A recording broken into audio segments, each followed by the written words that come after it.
Have you ever stopped and truly listened to the voice in your head? The one that never rests, never stops commenting, never allows silence. What if that voice is not who you really are?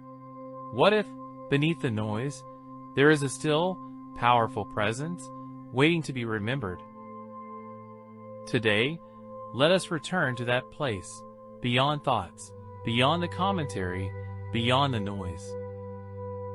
Because the greatest freedom is not in controlling the mind, but in discovering the one who watches it. There is a power already within you that doesn't need to be created, only discovered.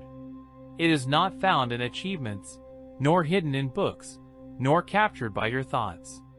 It is your natural state, the ever-present awareness that sees, hears, and knows everything.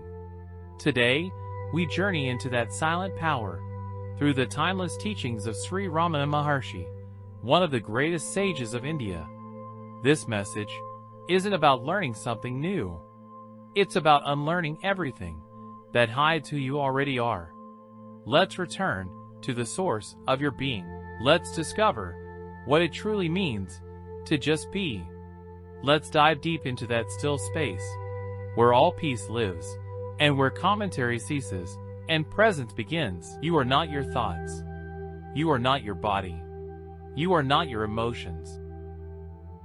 You are the one who is aware of them all. The self, your real self, is not something far away. It is the one listening right now. The one who notices your mind going quiet or noisy. It is the observer that remains unchanged, no matter what the mind says. It's easy to think you must become something great. But what if the greatest thing is to simply be what you already are, without effort? Ramana Maharshi said, the self is always present, and all you need to do is remove the clouds that block the sun. Your real identity is awareness itself, untouched by conditions, pure and boundless. Stop searching and turn inward. The self is the silence behind every word, the peace behind every breath. And the more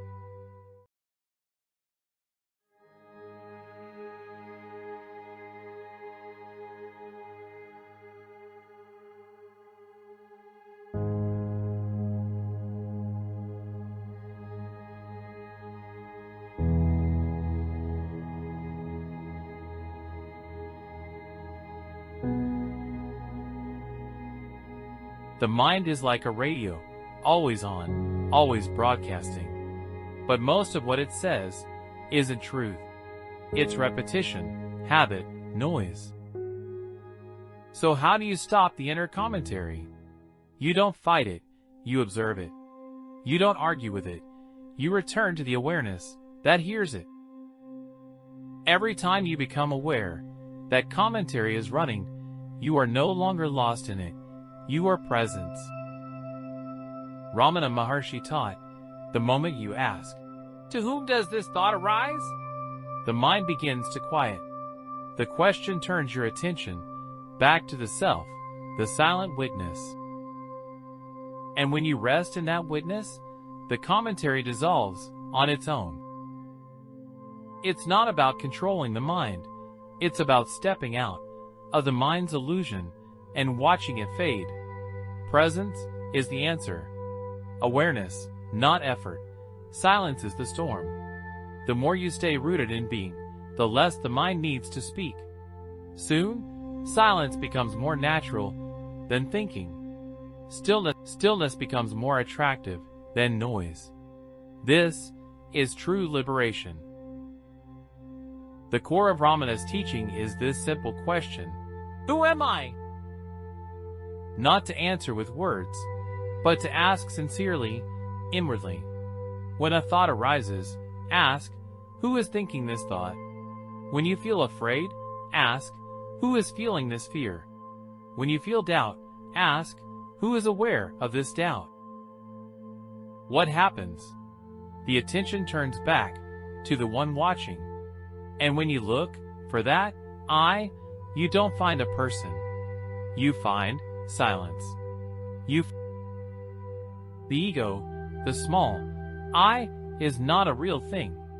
It's just a habit of attaching to thoughts, memories, and roles. You say, I am sad, but sadness is not you. You say, I am confused, but even confusion is being witnessed. The real you is the observer, not the observed. The ego survives by making you believe you are the one suffering. But suffering is a wave, and you are the ocean. Let the waves rise, let them fall, but stay rooted in what watches it all. This shift from identification to observation is freedom. Ramana said, the ego is like a ghost that appears only when you forget to ask, who am I? And when you ask sincerely, the ghost disappears, the mirror clears, and presence shines through.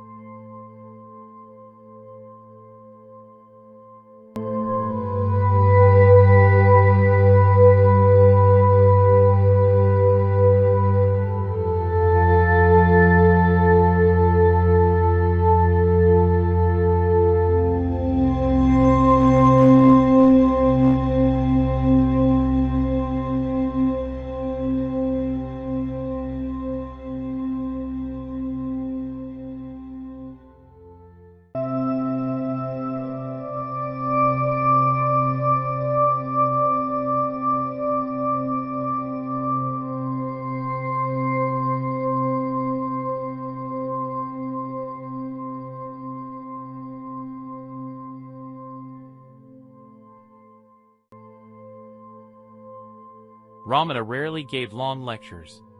His most powerful teaching was silence, because silence speaks to something deeper than your intellect. Silence is presence, unfiltered. It's where understanding goes beyond language, and truth is felt, not just heard. The greatest truths don't need to be spoken. They need to be realized. That realization can't be forced. It unfolds in moments of still awareness.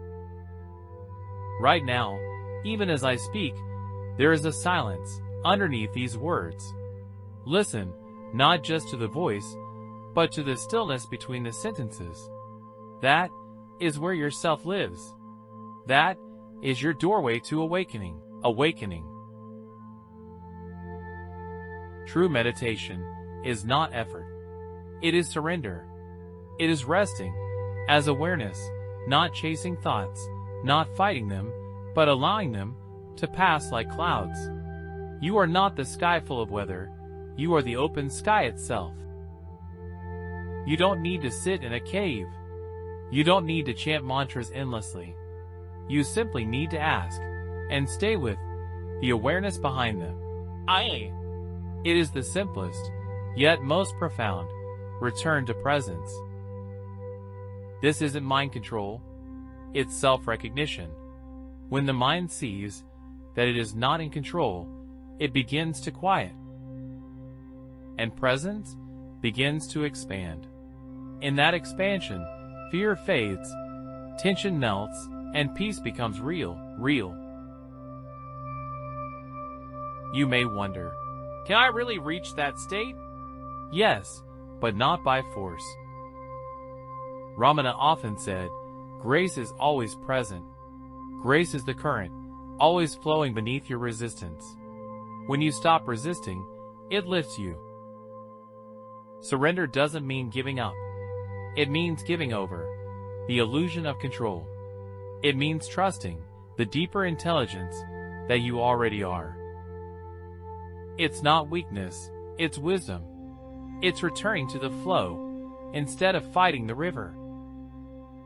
When you stop striving, when you stop pretending, when you stop running, something magical happens. You fall into presence. You fall into your true nature. And there, you find peace, not created, but remembered.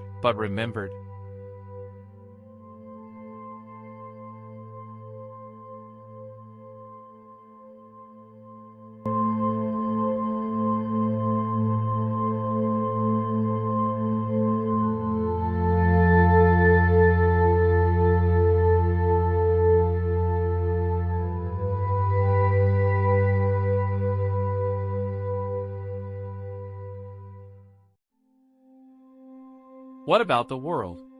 Ramana taught, the world you see is a projection of your mind. Change your mind, and the world transforms. When your perception shifts, your experience follows. Liberation is not leaving society. It's living without being trapped by your own thoughts.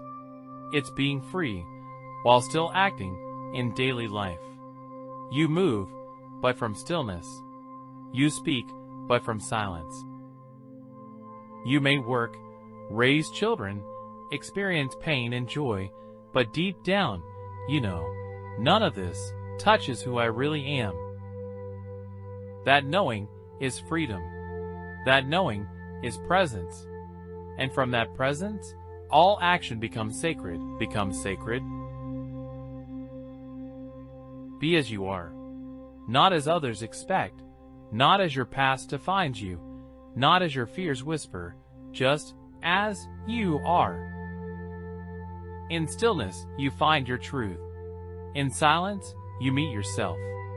And in presence, you awaken to a life free from noise and full of light. Don't wait for peace to come. One day. Be the peace. Now. Don't chase the self outside you. Return inward. You are not broken. You are not incomplete. You are the light, the presence, the peace you seek. So today, stop, listen, and just be as you are.